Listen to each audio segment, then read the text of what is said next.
Well, good morning to you and welcome to day 2. Today we're going to talk about the role of the gates. Psalm 104 says, "Enter his gates with thanksgiving and his courts with praise.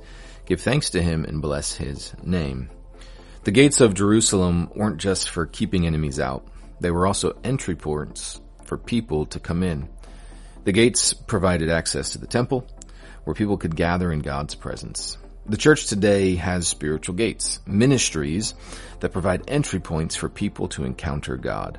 These gates include the kids ministry, youth ministry, young adult ministry, introducing young hearts and those who are coming into adulthood to Jesus, our crews and our small groups, and our brotherhood ministries. This builds community and spiritual growth. Then there's this worship atmosphere that we create, where we come in and we sing praises to our God. And then we have our hospitality teams, which is our greeting, our cafe, all those things come together, and our prayer team as well. They come together to make people feel welcome and connected. You see, each of these gates is essential. Without them, people would struggle to find their place. Without strong ministries, the church can become closed off, unwelcoming, and ineffective. We are all called to serve in the gates, to welcome, teach, encourage, and disciple others. And when we take ownership of a ministry, we become gatekeepers, ensuring that more people can experience God's presence and that the not-yets come to embrace Jesus in their life. What gate or ministry do you feel called to serve in? How can you help strengthen the gates of your church?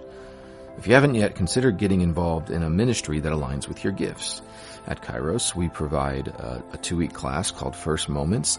That's an onboarding opportunity for you to learn about Kairos and then get involved by becoming what we call a moment maker, our volunteers. Our moment makers are our gatekeepers, and we're so thankful.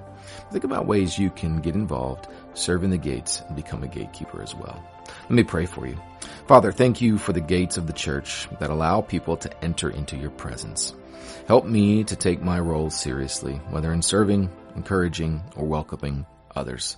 Let me be a gatekeeper who invites people to experience your love and embrace Jesus. In his name, amen. 2 questions before you go. Kind of go along with what I just talked about. How can you actively support a ministry in your church? You can come alongside the director or coordinator, get involved, begin to take on more responsibility. What would that look like?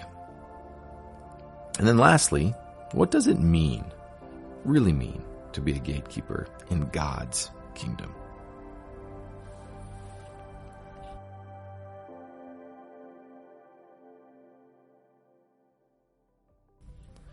All right, well, we've looked at the purpose of the walls and the role of the gates. And then for day 3, we're going to talk about what it means to guard against the gates of death. It's a really powerful one, so make sure you join me for that. All right, have an awesome day.